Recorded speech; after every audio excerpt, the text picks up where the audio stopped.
नाज़रीन, इस वक्त भरपूर जंग हो रही है जिसमें इजराइल का नुकसान ये बताया जा रहा है कि सैकड़ों कैजुअलिटीज हुई हैं। सैकड़ों कैजुअलिटीज हुई हैं। ये कंफर्म रिपोर्ट्स है वो इजराइल से सामने आ रही हैं। इससे भी ज्यादा हो सकती हैं, लेकिन इजराइल ने इतनी कम से कम कंफर्म की हैं कि वो सैकड़ों के अंदर हैं। और इस वक्त सूरत हाल यह है कि इजराइल की जानिब से हंगामी फंडिंग जारी की गई है शेल्टर्स बनाने के लिए, अच्छे वाले शेल्टर जो ईरानी मिसाइल को रोक सके वो बनाने के लिए इमरजेंसी जो फंडिंग है वो वहां से जारी की जा रही है और उनके अस्पताल भर रहे हैं। इतनी ज्यादा कैजुअलिटीज वहां पर हो रही हैं और जो उनके अंडरग्राउंड हॉस्पिटल्स हैं वो भी इस वक्त मुतारिक हो चुके हैं। और प्यूटन की जानिब से एक बॉम्ब शेल गिराया गया है। प्यूटन की जानिब से बहुत बड़ा बॉम्ब शेल गिराया गया है और यही बात चीन की तरफ से भी सामने आई है और उन्होंने ये बात कही है कि अगर इजराइल की तरफ से मुल्क शामिल होंगे तो ये बात फिर दुनिया जान ले और वो जो मुल्क शामिल होने आ रहे हैं वो भी ये जान ले कि ईरान की तरफ से भी मुल्क शामिल होंगे। ये बहुत क्लैरिटी के साथ आज मजीद एक पोजीशन रशिया और चाइना की सामने आई है। यानी 2 दिन कबल यह आगाज हुआ है, उनकी खुलकर स्टेटमेंट्स आना शुरू हुई। फिर कल का जो दिन है उसमें भी हमने जबरदस्त उनकी पोजीशन देखी है। लेकिन अब उससे भी अगला इकदाम जब उन्होंने उठाया, उन्होंने कहा कि अगर उधर से मुल्क ज्वाइन होंगे, अगर इजराइल के साथ मुल्क ज्वाइन होंगे तो फिर यह बात ज़हन में रख लें कि यह कोई अफगानिस्तान नहीं है 2001 वाला, 2003 वाला इराक नहीं है, यह 2025 का ईरान है। तो इसकी तरफ से भी फिर मुल्क आएंगे और यह बात बिल्कुल वही है जो टक्कर कार्लसन और बहुत सारे लोग कह चुके हैं, ट्रंप को वार्न कर चुके हैं कि ईरान के ऊपर हमले की गलती ना करना। और ईरान अकेला नहीं है, ईरान अकेला नहीं है, उसके साथ इत्तेहादी हैं और अगर तुम जाओगे तो इत्तेहादी भी आएंगे और ये जंग अपने आप में एक ग्लोबल वॉर जब बन सकती है। तो इसलिए ये मत समझना कि वो कोई कमजोर सा मुल्क है, तुम जाओगे और इसको तबाह करोगे और फिर वहां से निकल जाओगे, ये वो नहीं है, ये कुछ और वहां से निकलेगा। तो आज ये पोजीशन बड़ी क्लियर हुई है। फिर नाज़रीन, जो जॉर्डन जैसे मुल्क हैं, अब ये बिल्कुल नया मिडिल ईस्ट है और बिल्कुल एक नई दुनिया है जो तश्कील पर। जॉर्डन जैसे मुल्क बड़ी मुश्किल के अंदर आ गए हैं क्योंकि अब देखिए जॉर्डन की एयर स्पेस में भी भरपूर बैटल इस वक्त जारी, भरपूर जंग जॉर्डन के जो एयर स्पेस है उसके अंदर भी हो रही है। और जॉर्डन की जो एयर स्पेस है वो इस्तेमाल हो रही है ईरानी मिसाइल रोकने के लिए। यानी अगर इस वक्त कोई एक इस्लामी मुल्क अगर खुलकर इजराइल के साथ खड़ा है तो वो जॉर्डन है। अच्छा, उसमें हम ये नहीं कह रहे कि कोई जॉर्डन के किंग जो है वो जानबूझकर ऐसा कर रहे हैं, ठीक है, हम उसके ऊपर सवाल नहीं उठाते, लेकिन बहरहाल उनका मुल्क जो है वो इस्तेमाल इसके अंदर हो रहा है, ठीक है। और जैसे अल-शरा है उसने कंडेम नहीं किया, अल-शरा ने इजरायली हमले को ईरान पर कंडेम नहीं किया। अब ये वो लीडरशिप है जो डिल्यूजन का शिकार है, जो इल्यूजन का शिकार है। इनको पता ही नहीं है कि ये कर क्या रहे हैं, इनकी पॉलिसी क्या है। यानी खित्ते में आग का जो अलाव है वो भड़क उठा है, वो आतिश फिशां किसी भी वक्त फटने को है, वो सबको अपनी लपेट में ले लेगा और सारी दुनिया मजम्मत कर रही है। जापान ने मजम्मत कर दी इजराइल की, फ्रांस ने जब वो अपोज कर दिया इजराइल को, वेस्टर्न कंट्रीज साथ नहीं खड़े हो रहे और अपोज कर रहे हैं इजरायली एक्शंस को।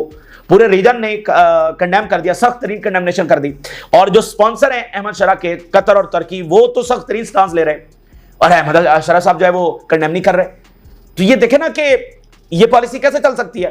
तो इस तरह के जो मुल्क हैं बड़ी मुश्किल के अंदर आ गए हैं। अब जॉर्डन जो है वो क्या पॉलिसी लेता है, यानी वो इजराइल के खिलाफ यानी अमेरिका के खिलाफ कैसे जा सकता है और ईरान के खिलाफ भी नहीं जा सकता। या तो वो न्यूट्रल हो जाता, न्यूट्रल होने की उसकी सलाहियत नहीं है और वो इसमें या अपनी मर्जी से शामिल हुआ है या मजबूरी में शामिल हुआ है। लेकिन मामला उसका नहीं चलने वाला है। जंगें यहां इन मुल्कों में फैलेंगी, बहुत सारे मामला खराब यहां पर हो सकते हैं। मिसाल के तौर पर अब तक की सबसे बड़ी खबर आपके साथ शेयर कर रहे हैं, ईरान की जानिब से अल्टीमेटम दिया गया है जॉर्डन जैसे मुल्कों को। उन्होंने कहा है कि जो भी इजराइल की इस वक्त सपोर्ट कर रहा है उसको हम 1 जुलाई का अल्टीमेटम दे रहे हैं। अगर 1 जुलाई तक वो इजराइल से पीछे ना हटा तो फिर हम किसी और अंदाज के दरपेश आएंगे। और जिस दिन पहला हमला, यानी हम पुरानी बात कर रहे हैं, ईरान की जानिब से ट्रू प्रॉमिस 1 किया गया था, तो उस वक्त जॉर्डन ने ईरानी मिसाइल और ड्रोन रोके थे। उसके बाद ईरान और जॉर्डन के दरमियान बड़ी कशीदगी हुई थी और फिर जॉर्डन के जो वज़ीर ख़ारिजा उन्होंने ईरान का दौरा किया था और फिर ईरान से भी जॉर्डन के बाद 1-2 दौरे हुए, कॉल पर बात भी हुई, तो मामलात को ठंडा करने की जो है वो कोशिश की गई। तो उस वक्त भी ईरान ने इनको वाज़ेह किया था कि अगली बार ये क्वेश्चन न करना। और फिर यह भी हुआ कि जिस दिन अभी इजराइल ने हमला किया है, यानी जुमे वाले दिन, तो इजराइल से हमले हो रहे थे, ये जो ममालिक हैं ये अपनी एयर स्पेस नहीं खोल रहे थे ईरानी हमलों के लिए। तो फिर ईरान की जानिब से बहुत स्ट्रेट फॉरवर्ड मैसेज गया। तो उसके बाद फिर अभी तक इन्होंने एयर स्पेस बंद नहीं की है। ये बात है कि इन्होंने अभी तक अपनी एयर स्पेस बंद नहीं की ईरान के लिए। पहले दिन ये खोलने के लिए तैयार नहीं थे। फिर जो ईरान का मैसेज गया है, जिस अंदाज के अंदर गया है, तो आज उन्होंने कहा कि 1 जुलाई तक अगर ये नहीं पीछे हटेंगे तो फिर हम जो है वो किसी और अंदाज के अंदर देखेंगे। ईरान और यूरोपीय यूनियन के जो मालिक हैं, यूरोप के मालिक हैं, उनकी मीटिंग इस वक्त जारी है और सिक्योरिटी काउंसिल का हंगामी इजलास है वो भी इस वक्त बुलाया गया है। और जो अमेरिकी एयरक्राफ्ट कैरियर हैं वो पहुंच रहे हैं, तीसरा एयरक्राफ्ट कैरियर भी पहुंच रहा है और बताया जा रहा है कि सिर्फ इस एयरक्राफ्ट कैरियर का इंतजार किया जा रहा है, उसके बाद अमेरिका की जानिब से हमला किया जा सकता है। ये एयरक्राफ्ट कैरियर कब पहुंच रहा है और क्या, सबसे बड़ा सवाल यह है क्या अमेरिका वाकईतन ईरान के ऊपर हमला करेगा या नहीं करेगा, कितना बड़ा सवाल है। क्योंकि हम सब का जो अमन है वो इस बात के ऊपर खड़ा हुआ है, हम सब का अमन इस बात के ऊपर खड़ा हुआ है, दुनिया की इकॉनमी इस बात के ऊपर खड़ी हुई है कि क्या अमेरिका ईरान के ऊपर हमला करेगा या नहीं करेगा। दुनिया का इस वक्त का सबसे बड़ा सवाल ये है, तो इसके ऊपर भी हम बात करेंगे। और मेगा जो डेवलपमेंट्स है, एक तो ये है कि नेतन्याहू, एक तो ये है कि शेल्टर्स के लिए वो हंगामी फंडिंग कर रहे हैं क्योंकि कैजुअलिटीज बहुत ज्यादा नहीं। अभी वो बता रहे हैं कि 1200 कैजुअलिटीज हुई हैं ताजा तरीन हमलों के अंदर, हाइफा और तल अवीव के अंदर 1200 कैजुअलिटीज हुई हैं। कितने बड़े नंबर है, आप जरा अंदाजा करें। ये सब ज्यादा हो सकते हैं लेकिन ये 1200 जो है वो कम से कम नंबर्स उन्होंने बताए हैं हाइफा और तल अवीव के अंदर, जहां पर उनकी एलीट क्लास रहती है। फिर नेतन्याहू साहब ये कह रहे हैं कि ईरान के पास 28,000 मिसाइल्स हैं। ये नेतन्याहू खुद इस बात का इंकशाफ कर रहा है कि ईरान के पास 28,000 मिसाइल्स हैं और फिर वो जरा रोना रो रहा है कि आए और हमारी मदद करें, हम कैसे ईरान का सामना करेंगे। तो 28,000 अगर ईरान के पास मिसाइल हैं और अभी उन्होंने और भी प्रोडक्शन करनी है और कोरिया और चाइना और रशिया से भी मिसाइल आने हैं और पता नहीं कहां से मजीद आने हैं, तो ईरान तो फिर कम से कम 1 साल तक तो मिसाइल फायर कर सकता है और 10 लाख के करीब उनके पास ड्रोन्स भी हैं। तो ये इजराइल का फिर क्या बनेगा। तो बड़ा जिसको कहते हैं ना कि माजी की ऐसी जंगें हमने बहुत सारी सेंचुरीज के अंदर बहुत सारे ऐसे किस्से पढ़े हैं कि ऐसी जंग जो हमला करने वाला इस तरह से हारा कि उसकी सारा एम्पायर, उसकी सारी सल्तनत ही टूट गई। इतनी बड़ी मिसकैलकुलेशन हो जाती है, तारीख में हमने देखा है। तो ऐसा लग रहा है कि यहां पर भी ऐसी बड़ी मिसकैलकुलेशन जो है वो हो गई है।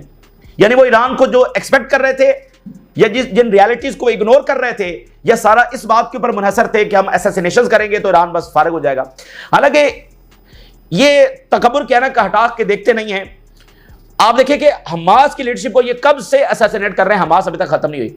90 से ही हमास की लीडरशिप को असैसिनेट कर रहे हैं। उनके तमाम टॉप लीडरशिप जब शहीद हुई है, हिजबुल्लाह की लीडरशिप असैसिनेट इन्होंने की। तो ये इनका इल्यूजन है और ये बस एक एरोगेंस और शो ऑफ पावर करते हैं। तो यहां पर भी ये ज्यादा बेस इस बात के ऊपर कर रहे थे कि हम उनके लीडरशिप को निशाना बना रहे हैं।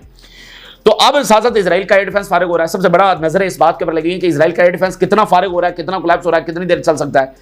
क्योंकि अगर वो बिल्कुल कोलैप्स कर गया तो फिर तो और ज्यादा बड़ी तबाही है, फिर ये क्या करेंगे। तो इस बात के ऊपर नजर लगी हुई है। और 1200 कैजुअलिटीज वो कह रहे हैं, 28,000 मिसाइल वो कहने के इनके पास हैं।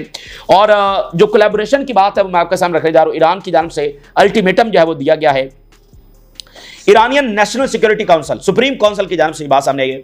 We will give those collaborating with the Zionist entity July 1 to surrender their drones in exchange for a pardon.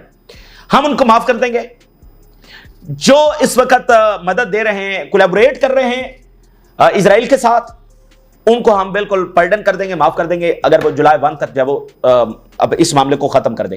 तो जुलाई 1 तक का टाइम जब वो दिया गया, बड़ी इंपॉर्टेंट बात है। यानी कि अगर ये जंग आगे चलती है तो फिर ये ममालिक ड्रैग हो जाएंगे, बहुत सारे मसाले इसमें पैदा होने वाले हैं। तो असल चीज ये है कि जंग रुकी जाए। और मैं आपको अगली बात बताऊं, आगे चलकर हम डिस्कस करेंगे। इस वक्त दुनिया में एक सेकेंड थॉट भी डेवलप हो रही है। वो कह रहे हैं कि अगर रिजीम चेंज ईरान में करना है तो क्यों ना हम रिजीम चेंज इजराइल में करें, जो असल जिम्मेदार है और जिससे सबके अमन को खतरा हो गया है। ये रीजन में भी ये बात चल रही है और ये यूरोप के अंदर भी बात ये चल रही है कि क्यों ना इधर इजराइल की जो रिजीम जो है उसको जरा बदले, ठीक है ना, जिसने हमला किया, जो अग्रेसर है, जो जेनोसाइड कर रही है, जिसको इजरायली भी नहीं कबूल कर रहे हैं, तो क्यों ना उसको उठा के फेंका जाए जिस एक बंदे की वजह से मसला पैदा हो रहा है। इसी दरमियान नाज़रीन, पुतिन की जानिब से बॉम्ब शेल जो है वो गिराया गया है, बाकायदा बॉम्ब शेल जो है वो इस वक्त गिराया गया है। और एक तो उनसे पूछा गया और खुद उन्होंने बताया कि ईरान को क्या मदद दे रहा है इस वक्त रशिया। तो उन्होंने बताया कि हम ईरान के साथ इस तरह से इंगेज कर रहे हैं कि रशिया और ईरान का रोजाना की बुनियाद के ऊपर राब्ता हो रहा है। ये बड़े तारीखी दिन है जो इस वक्त हम देख रहे हैं और इस इत्तेहाद को भी, इस अहद को भी याद रखा जाएगा। ईरान के ऑपरेशन का नाम भी ट्रू प्रॉमिस है और उसके साथ जिस तरह इत्तेहादी खड़े हो रहे हैं वो भी ट्रू प्रॉमिस है। तो इस इत्तेहाद को भी याद रखा जाएगा कि ये जो यहां पर ये जो इत्तेहाद हुआ और जो लॉयल्टी दिखाई गई, जिस तरह से ईरान के साथ ममालिक आकर खड़े हो। पुतिन ये कह रहे हैं कि हम रोजाना की बुनियाद के ऊपर ईरान के साथ राब्ते में हैं, रोजाना जो डेवलपमेंट्स हो रही हैं उसको हम डिस्कस कर रहे हैं और ईरानियंस ने अभी तक हमसे हेल्प नहीं मांगी है।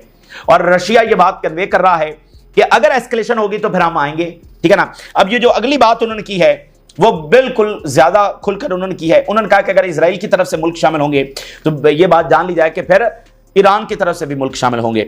Russia is almost daily contact with Iranian side और we will develop military technical cooperation with friendly countries, और हम मिलिट्री और टेक्निकल कॉपरेशन जो है वो अपने इत्तेहादी मुल्कों में डेवलप करेंगे। Israel action threaten to drag other countries in the conflict. जो इजरायली इकदाम हैं उससे दूसरे मुल्क जो है वो इसमें ड्रैग होने वाले हैं, ठीक है ना। और इस बात को जरा आप चाइना के साथ रिलेट करें, जो चाइना से स्टेटमेंट आई है,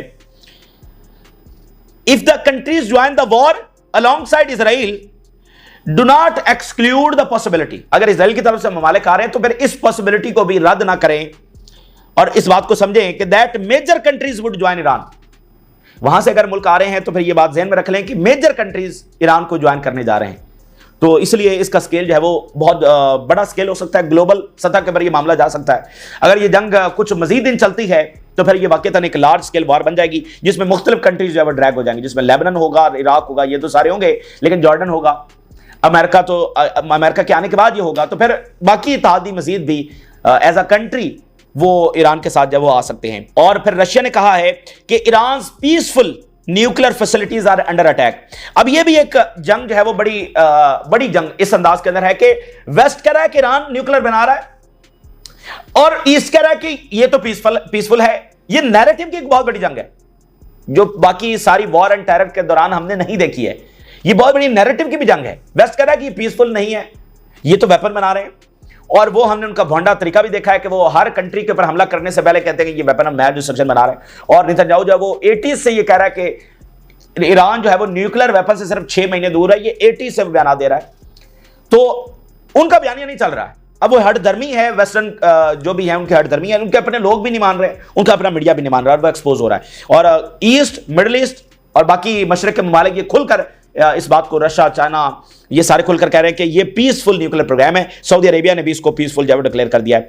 और अभी क्या हुआ है कि एक और बड़ी एस्केलेशन हुई है। जो बुशेयर का न्यूक्लियर प्लांट है जिसमें रशियन साइंटिस्ट हैं, जिसके बारे में कल पुतिन ने कहा था कि इसके ऊपर इजराइल हमले की कोशिश ना करे और हम अपने न्यूक्लियर साइंटिस्ट को यहां से इवैक्यूएट नहीं करेंगे, उस बुशेयर न्यूक्लियर प्लांट के ऊपर इजराइल ने हमला कर दिया है, ठीक है ना। ये यानी पुतिन कल कह रहा है कि हमारे न्यूक्लियर साइंटिस्ट वहां पर हैं, इजराइल वहां पर हमला मत करे, और इजराइल ने वहां पर हमला कर दिया है। अच्छा, इससे पहले क्या हुआ था कि इससे पहले भी उन्होंने एक अटैक किया था, लेकिन वो छोटा सा अटैक था। उसके बाद जब पुतिन की स्टेटमेंट आई तो कल इजराइल ने कहा कि हमने गलती से वहां पर अटैक किया है, और आज इन्होंने लार्ज स्केल अटैक उस प्लांट के ऊपर कर दिया है। तो इसका नतीजा क्या निकलने वाला है। और जो IAEA का चीफ है उसने भी ये बात की है, he wants that an attack on Iran's Bushehr nuclear plant would lead to a nuclear catastrophe। अब वहां पर ये बड़ी खतरनाक बात है कि रेडिएशन लीक हो सकती है। ये मुसलसल वहां पर हमले कर रहे हैं, और फिर ये जो न्यूक्लियर साइंटिस्ट जहां पर रशिया के बैठे हुए हैं वो वहां पर हमला करना, तो ये बड़ी खतरनाक बात है। अब जरा जो कतर से स्टेटमेंट आई है, Doha warns of consequences of Israel targeting Iran infrastructure. अच्छा, ये एक बात हो गई। दूसरी बात यह है कि जो उर्दगान ने बात की है वो सबसे इंटरेस्टिंग बात है। वो क्या है? पावर्स, दुनिया की ताकतें जो है वो इन्फ्लुएंसिंग इजराइल, वो इजराइल को इन्फ्लुएंस कर रही है, must not fall into Netanyahu's trap. ये सबसे इंटरेस्टिंग स्टेटमेंट है। उर्दगान ये कह रहा है कि जो दुनिया की पावर्स हैं वो इजराइल को कन्विंस कर रही हैं कि नेतन्याहू के ट्रैप में मत आओ। हम ये बात नहीं कर रहे हैं कि दुनिया ट्रंप को कन्विंस कर रही है कि नेतन्याहू के ट्रैप में ना आओ। हम ये बात कर रहे हैं, उर्दगान ये कह रहे हैं कि इजराइल को कन्विंस किया जा रहा है। भाई इजराइल कौन है? भाई इजराइल में किससे बात की जा रही है? ये एक सेकंड थॉट जो है वो इस वक्त रीजन और यूरोप के दरमियान डेवलप हुई है कि सबको पता है इजराइल ने हमला किया, बदमाशी की और जंग फैलाने की कोशिश की, और अब एक ऐसी जंग आगे 5-7 दिनों में या किसी भी वक्त छिड़ सकती है जो हमारे सब का अमन तबाह करेगी, हम सबको ड्रैग कर लेगी, एक दूसरे के खिलाफ खड़ा कर देगी। सबके अपने मफादात हैं और वो एक के बाद एक जब जंगों में आते चले जाएंगे, हमारी इकोनॉमीज तबाह होंगी। तो हम अपने लोगों का जो अमन है वो इस नेतन्याहू के चक्कर के अंदर क्यों खतरे के अंदर डालें? और जब ईरान मुज़ाकरात के लिए भी तैयार है तो फिर मसला क्या है? तो ये एक सेकंड थॉट है जो डेवलप हो रही है कि नेतन्याहू को क्यों नहीं फारिग करते। अब ये कितना अमल दरामद होगा नहीं होगा, लेकिन बहरहाल दुनिया इस तरह से भी इस वक्त मामले को देख रही है। अगर ये हो जाए तो फिर आप जरा देखिए कितनी बड़ी शिकस्त फाश इजराइल के लिए होगी। सिक्योरिटी काउंसिल का हंगामी इजलास हो रहा है। ईरान और यूरोपियंस की मीटिंग हो रही है, जिसमें बरतानिया, फ्रांस, जर्मनी, ये 3 ताकतें हैं। और उन्होंने 4 नुकाती प्रपोजल जो है ईरान के सामने रखा है न्यूक्लियर इनरिचमेंट के हवाले से। तो वो मीटिंग वहां पर जारी है, उसमें देखते हैं कि क्या होता है। फ्रांस ने सिक्योरिटी काउंसिल के अंदर ईरान पर मिलिट्री हमले की यानी कि मुखालफत की है। उन्होंने कहा कि ये जो रिजीम चेंज की बात की जा रही है, मिलिटरीली हम इसकी मुखालफत करते हैं। ये फ्रांस की स्टेटमेंट है और वो कह रहे हैं कि इससे कुछ हासिल नहीं होगा। और पहले भी उन्होंने कहा कि स्ट्रेटेजिक मिस्टेक होगी। आज सिक्योरिटी काउंसिल में उन्होंने यही बात की है। और जो इजरायली आर्मी चीफ है वो ये कह रहा है कि हम एक लंबी जंग की तैयारी कर रहे हैं। इजरायली आर्मी चीफ ये बात कर रहा है। और अगली बात यह है कि अमेरिकी जो कैरियर्स हैं जो पैसिफिक से आ रहे हैं वो यानी कि संडे की रात तक पहुंच जाएंगे मिडिल ईस्ट के अंदर, संडे की रात तक। तो अमेरिका बताया जा रहा है कि अगर उसने हमला करना है तो वो इस एयरक्राफ्ट कैरियर का इंतजार कर रहा है। ये तीसरा एयरक्राफ्ट कैरियर है जो पैसिफिक से आ रहा है और जब वो पहुंच जाएगा संडे की रात तक ये पहुंच जाएगा, उसके बाद अमेरिका जो है वो किसी भी वक्त हमला कर सकता है। और बरतानिया ने ईरान से जो अपनी एम्बेसी है वहां से स्टाफ को इवैक्यूएट कर दिया है। अच्छा, अब सबसे बड़ा सवाल क्या है? सबसे बड़ा सवाल यह है कि क्या अमेरिका हमला करेगा ईरान के ऊपर? यानी अब सारी दुनिया इस बात के ऊपर इंतजार कर रही है, यानी उसको वार्न भी कर रही है, खतरे का भी इजहार कर रही है, डेटरेंस भी शो कर रही है। अमेरिका के अंदर भी बाहर भी चाइना, रशिया, सारी पावर्स इस वक्त मुतहरिक है और रीजन अमेरिका को यह बात कन्वे कर रहा है। क्या अमेरिका ईरान के ऊपर हमला करेगा? यह सबसे बड़ा इस वक्त सवाल। देखिए, अगर हम इन बुनियादों के ऊपर देखें जो रियलिटीज हैं, अगर हम रियलिटीज में जाएं तो कोई तुक नहीं बनती कि अमेरिका हमला करे। अगर वो हमला करेगा तो ये अमेरिकी तारीख की सबसे बड़ी बेवकूफी होगी जो ट्रंप करने जा रहा है। यानी रियलिटीज जो एग्जिस्ट करती हैं ऑन ग्राउंड, ईरान की पावर के हवाले से, रीजनल कंट्रीज मुखालफत कर रहे हैं इस हवाले से, ये एक बड़ी जंग छिड़ जाएगी इस हवाले से। ट्रंप को एट होम कोई सपोर्ट नहीं मिलने वाली इस हवाले से। ये एक न्यूक्लियर जंग छिड़ सकती है इस हवाले से। मतलब बेतहाशा रियलिटीज हैं जो हर सूरत में ये वाजे कर रही हैं कि अमेरिका का कोई तुक नहीं बनता। जो ऑलरेडी उसने एडवेंचर करवाया है इसका भी कोई तुक नहीं बनता था। तो अब डायरेक्टली अमेरिका का आना इसका कोई जवाब ही नहीं है। और ये तो सरासर जो है वो बेवकूफ़ी वाली बात हुई। ये अमेरिकी तारीख की सबसे बड़ी बेवकूफ़ी होगी। लेकिन इसमें एक नुकता है, वो ये है कि वो जंग किस पर्सपेक्टिव से लड़ रहे हैं, किस बुनियाद के ऊपर लड़ रहे हैं। तो अगर हम देखते हैं तो इसराइल की ये जंग तो मुकम्मल मजहबी जंग है।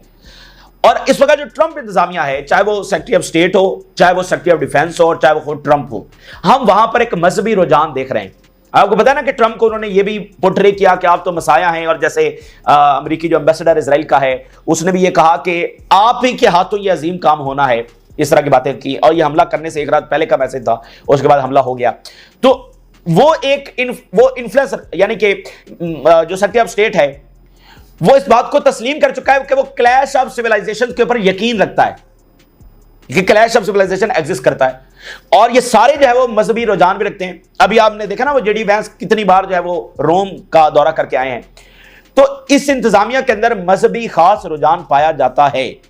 और इसराइल की तो जंग है ही मजहबी। तो अगर मजहबी जनूनियत हावी हो जाती है तो फिर वो इन जमीनी रियलिटीज को नहीं देखेंगे।